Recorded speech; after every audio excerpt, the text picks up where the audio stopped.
அனைவருக்கும் வணக்கம். தென்னிந்திய திரையுலகில் பலரது மறைவு ரசிகர்கள் மத்தியில் பெரும் தாக்கத்தை ஏற்படுத்தியுள்ளது. அதில் ஒருவரின் மறைவு என்றால் அது நடிகையான சௌந்தர்யாவின் மறைவுதான். தனியார் விமானத்தில் சென்று கொண்டு இருந்தபோது ஏற்பட்ட விபத்தில் அவர் அகால மரணம் அடைந்தார்.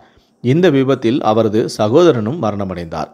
இது விபத்து என இத்தனை ஆண்டுகளாக கிட்டத்தட்ட 20 ஆண்டுகளாக சொல்லப்பட்டு வந்த நிலையில் இது திட்டமிட்ட கொலை என்ற ஒரு திடீர் திருப்பம் ஏற்பட்டுள்ளது. இது குறித்து தான் நம்ம இந்த வீடியோவில் டீட்டெயிலாக பார்க்க போகிறோம்.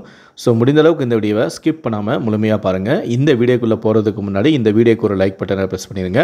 நீங்கள் இதுவரைக்கான சேனலை சப்ஸ்கிரைப் பண்ணாமல் இருந்தீங்கன்னா மறக்காமல் சப்ஸ்கிரைப் பண்ணிக்கோங்க. கூடவே அந்த பெல் சிம்லையும் மறக்காமல் கிளிக் பண்ணிக்கோங்க. சரி, வாங்க இப்போ நாம் வீடியோக்குள்ளே போகலாம். தென்னிந்திய திரையுலகில் 90களின் இறுதியில் தொடங்கி 2000களில் அவர் உயிருடன் இருந்தவரை முன்னணி நடிகையாகவே வலம் வந்தவர்தான் சௌந்தர்யா. ரஜியின் படையப்பா, அருணாச்சலம், கமலின் காதலா காதலா, விஜயகாந்தின் சொக்கத்தங்கம் என பல படங்களில் நடித்து தமிழ் ரசிகர்களுக்கு அறியப்பட்ட முகமாக இருந்தவர்தான் சௌந்தர்யா. நடிகை சௌந்தர்யா ஏப்ரல் 17, 2004ஆம் ஆண்டு தனது 31வது வயதில் விமான விபத்தில் உயிரிழந்தார்.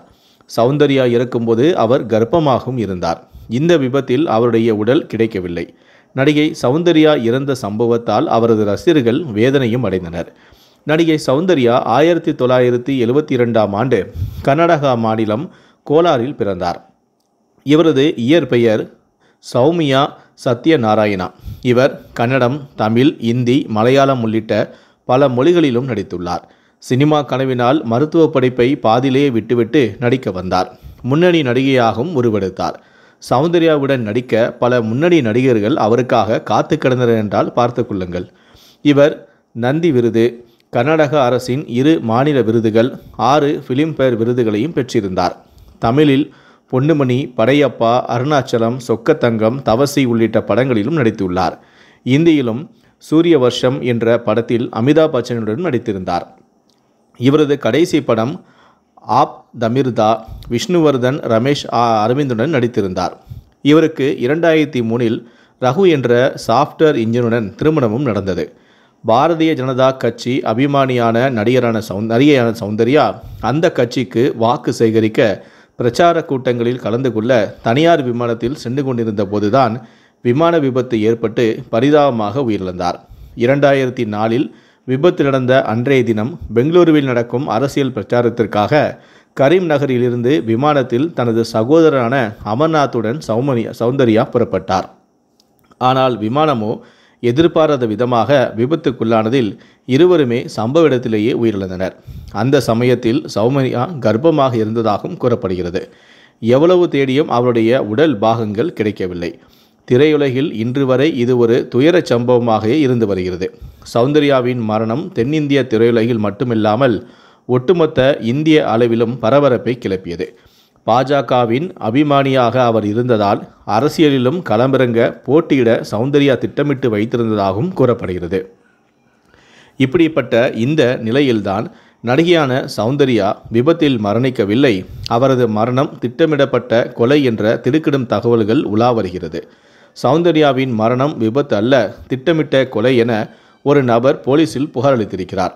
தெலுங்கானா கம்பம் மாவட்டம் சத்யநாராயணபுரம் கிராமத்தை சேர்ந்த சமூக ஆர்வலரான சிட்டி பாபு சௌந்தர்யா மரணத்தில் பின்னணியில் சதித்திட்டம் உள்ளதாக சந்தேகத்தை கிளப்பியிருக்கிறார். இவர் தன்னுடைய புகாரில் நடிகையான சௌந்தர்யாவின் மரணம் விபத்தால் நடந்தது இல்லை, அவர் கொலை செய்யப்பட்டிருக்கிறார் எனவும் சௌந்தர்யாவுக்கு ஜல்பள்ளி கிராமத்தில் 6 ஏக்கர் நிலம் இருக்கிறது, அந்த நிலத்தை வாங்க நடிகரான மோகன் பாபு முயற்சித்திருக்கிறார். ஆனால் அந்த நிலத்தை விற்பனை செய்ய சௌந்தர்யாவின் சகோதரன அமர்நாத் மறுத்திருக்கிறார்.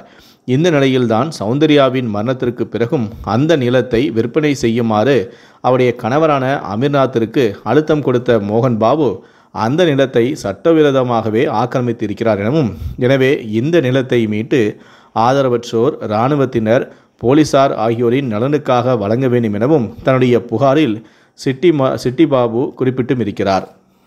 இந்த 6 ஏக்கர் நிலத்துக்காக மோகன் பாபுவுக்கும் அவருடைய மகனான மஞ்சு மனோஜுக்கும் இடையே பெரிய தகராறு ஏற்பட்டதையும் அவர் தன்னுடைய புகாரில் நினைவு கூர்ந்தும் இருக்கிறார். இந்த புகாரை கம்மன் மாவட்ட வருவாய் அலுவலர் உதவி ஆணையருக்கும் அவர் அனுப்பியிருக்கிறார்.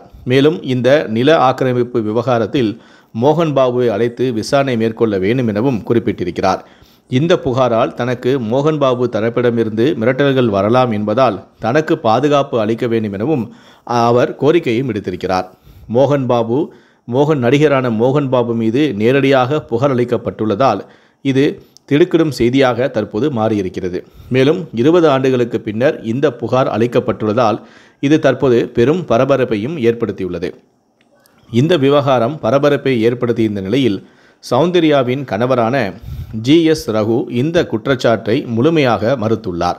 இது தொடர்பாக அவர் வெளியிட்டுள்ள அந்த அறிக்கையில், கடந்த சில நாட்களாகவே ஹைதராபாத்தில் உள்ள சௌந்தர்யாவுக்கு சொந்தமாக அந்த சொத்து குறித்து மோகன் பாபு சார் மற்றும் சௌந்தர்யா தொடர்பாக ஒரு தவறான செய்தி பரவி வருகிறது எனவும், சொத்து தொடர்பாக பரவி வரும் ஆதாரமற்ற செய்தியை நான் மறுக்க விரும்புகிறேன்.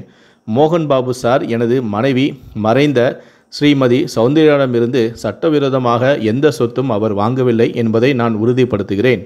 எனக்கு தெரிந்தவரை அவருடன் நாங்கள் எந்த நில பரிவர்த்தனையும் செய்யவில்லை எனவும், கடந்த 25 ஆண்டுகளுக்கும் மேலாக நான் மோகன் பாபு சாரை அறிவேன் எனவும், அவருடன் வலுவான ஒரு நல்ல நட்பை நான் பகிர்ந்து கொள்கிறேன் எனவும், எங்கள் குடும்பங்கள் என் மனைவி, என் மாமியார் மற்றும் என் மைத்துனர் எப்போதுமே நடிகரான மோகன் பாபு சாருடன் பரஸ்பர நம்பிக்கை மற்றும் மரியாதையுடன் பழகி வந்தனர் எனவும், இதனால் அவரை நான் மதிக்கிறேன் எனவும், அவர் குடும்பத்தில் என் ஒருவர் போன்றவர் எனவும் கூறியிருக்கிறார். உங்கள் அனைவருடனும் உண்மையை பகிர்ந்து கொள்ள நான் விரும்புகிறேன் எனவும், இது ஒரு தவறான செய்தி என்பதால் தவறான செய்திகளை பரப்புவதை நிறுத்துமாறும் உங்கள் அனைவரையுமே கேட்டுக்கொள்கிறேன் எனவும் அந்த அறிக்கையில் சௌந்தர்யாவுடைய கணவர் கூறியிருக்கிறார். நடிகை சௌந்தர்யா பொன்னுமணி என்ற படத்தில் நடித்து தமிழ் ரசிகர்களை வெகுவாக கவர்ந்தார். கார்த்திக்குடன் அந்த படத்தில் இடம்பெற்றிருந்த நெஞ்சுக்குள்ளே என்னானது என்ற பாடலானது இன்றளவும் பலராலும் ரசித்து கேட்கப்படும் பாடல்களில் ஒன்றாக இருக்கிறது. 1993ஆம் ஆண்டு வெளியான பொன்னுமணி திரைப்படம் பெரிய வரவேற்பை பெற்ற நிலையில் கிட்டத்தட்ட அனைத்து தென்னிந்திய மொழிகளிலும் சௌந்தர்யா வலம் வர தொடங்கினார். நடிப்பு மட்டுமின்றி தயாரிப்பாளராகவும் திகழ்ந்த அவர் ரஜினி, கமல், விஜயகாந்த் என அப்போதைய உச்ச நட்சத்திரங்களுக்கு ஜோடியாகவும் நடித்தார். 1992இல் தொடங்கி 2003 வரை தென்னிந்திய அளவில் மிகப்பெரிய நடிகையாக வலம் வந்த சௌந்தர்யா தனது நடிப்பு திறமையால் பிரபலமாக இருந்த அதே நேரத்தில் அந்த புகழை அரசியலிலும் புகுத்த நினைத்திருக்கிறார் சௌந்தர்யா. 2004இல் பாரதிய ஜனதா கட்சியிலும் அவர் இணைந்தார். இன்றளவும் கர்நாடகத்தில் சௌந்தர்யாவின் மறைவை நினைத்து கண்ணீர் சிந்தும் ரசிகர்களும் ஏராளம். இந்த வீடியோவை பற்றிய உங்களுடைய கருத்துக்கள் என்ன அப்படிங்கிறத கீழே இருக்கக்கூடிய கமெண்ட் செக்ஷனில் மறக்காமல் சொல்லுங்கள். முடிந்த அளவுக்கு இந்த வீடியோவை மற்றவங்களுக்கும் ஷேர் பண்ணுங்கள்.